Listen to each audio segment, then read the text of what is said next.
Hello friends, welcome back to my channel NK's family vlog. இன்றைக்கி வந்து ஒரு gravy recipe தான் பார்க்க போகிறோம். பன்னீர் பட்டர் மசாலா ரொம்ப சிம்பிளாக பண்ணிடலாம். எப்படி செய்யலான்னு பார்க்கலாம். நான் வந்து 100 கிராம் அளவு பன்னீர் எடுத்திருக்கேன்.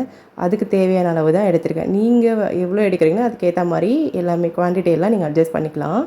நான் வந்து ஒரு பெரிய வெங்காயம், ஒரு மீடியம் சைஸ் தக்காளி, இது தக்காளி வந்து விதையெல்லாம் நீக்கிட்டு அரிஞ்சிக்கோங்க.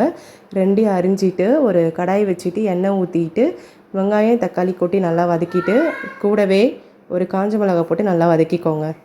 காஞ்ச மிளகா போட்டு வதக்கிக்கோங்க. அது கூடவே உங்ககிட்ட இஞ்சி பூண்டு, நான் பூண்டு உரிக்கிறதுக்கு கொஞ்சம் டைம் ஆகுன்றதுனால ஜிஞ்சர் கார்லிக் பேஸ்ட் இருந்துச்சு, ஒரு ஸ்பூன் ஆட் பண்ணிக்கிட்டேன். உங்கள்கிட்ட வந்து இஞ்சி பூண்டு பேஸ்ட்டு இல்லைன்னா ஒரு 5-6 பல் பூண்டு, ஒரு சுண்டு விரலில் பாதி விரல் துண்டு இஞ்சி, இது போட்டுட்டு நல்லா வதக்கிக்கோங்க. வதக்கிட்டு இதை வந்து கம்ப்ளீட்டாக ஆற வச்சுட்டு மிக்ஸி ஜாரில் போட்டு வச்சு எடுத்துக்கோங்க. இதுதான் பன்னீர் பட்டர் மசாலாவோட பேஸு. ஸோ மறுபடியும் ஒரு கடாயை வச்சுக்கிட்டு அதில் வந்து நான் நெய் தான் விட்டுருக்கேன். என்கிட்ட பட்டர் இல்லைன்றதுனால.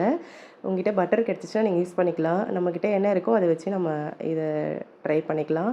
அதுக்கப்புறம் உங்கள்கிட்ட நெய்யுமே இல்லை பட்டருமே இல்லைன்னா எண்ணெய் கூட ஊற்றிக்கலாம். ஊற்றிட்டு ஒரு பிரிஞ்சி இலை, 2 பட்டை, 1 கிராம்பு, 2 ஏலக்காய் இது போட்டுட்டு கொஞ்சம் பொரிஞ்ச பிறகு நம்ம அரைச்சி வச்சுருக்க கிரேவி இருக்குல்ல, அந்த பேஸை இதில் கொட்டிட்டு ஒரு மிக்ஸ் பண்ணிவிட்டு வதக்கி விட்டுருங்க. இது நல்லா வதங்கின பிறகு இது கூட நான் வந்து கரம் மசாலா மட்டும்தான் ஆட் பண்ணியிருக்கேன். வேறு எந்த ஒரு தூளுமே ஆட் பண்ணலை. கரம் மசாலா ஒரு 1/4 டீஸ்பூன் போட்டுட்டு ஒரு மிக்ஸ் பண்ணிவிடுங்க. அதுக்கப்புறம் இது கூட நான் வந்து புளிக்காத கெட்டி தயிர் இருந்துச்சு, அதை நல்லா பீட் பண்ணிவிட்டு இது கூட ஆட் பண்ணிட்டேன். அதை வீடியோ எடுக்க மறந்துட்டேனா. ஸோ அவ்வளோதான் இதுக்கு நம்ம தேவையான இன்க்ரீடியண்ட்டு. இதெல்லாம் போட்டுட்டு நல்லா மிக்ஸ் பண்ணிவிட்டு தேவையான அளவு உப்பு போட்டுக்கோங்க. ரொம்ப சிம்பிளாக ரொம்ப டேஸ்டியாக இருக்கும். இந்த கிரேவியில் வந்து உங்களுக்கு எந்த அளவுக்கு தண்ணி வேணுமோ, ரொம்ப தண்ணியாக இருந்தால் நல்லா இருக்காது, கெட்டியாக இருந்தால் தான் நல்லாயிருக்கும். அதுக்கப்புறம் இதில் பன்னீர் கட் பண்ணி வச்சுருக்கேன். அது நான் எதுவுமே பொரிக்கலாம் இல்லை, அப்படியே குட்டி குட்டியாக க்யூபாக கட் பண்ணிவிட்டு இதில் ஆட் பண்ணிக்கிட்டேன்.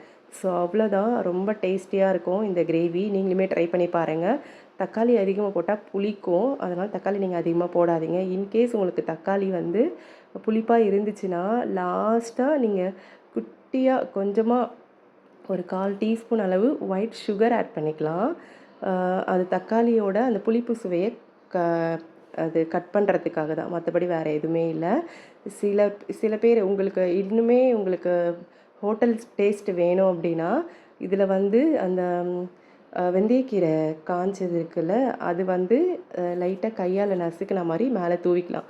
என்கிட்ட இது இல்லைன்றதுனால நான் அதில் ஆட் பண்ணவே இல்லை. ஸோ அவ்வளோதான், ரொம்ப டேஸ்டியாக இருக்கும் இந்த பன்னீர் பட்டர் மசாலா. கண்டிப்பாக ட்ரை பண்ணி பாருங்கள். நான் இதில் பட்டர் ஆட் பண்ணல, மேபி இது வந்து நெய் பன்னீர் மசாலான்னு கூட வச்சுக்கலாம். நான் இது ஃபுல் அண்ட் ஃபுல் நெய்யில் தான் பண்ணியிருக்கேன். ஸோ அதனால தான். ஸோ அவ்வளோதான், இந்த வீடியோ கண்டிப்பாக உங்களுக்கு பிடிக்குன்னு நான் நம்புகிறேன். நீங்கள் ட்ரை பண்ணிவிட்டு கமெண்ட் பண்ணுங்கள். பாய்.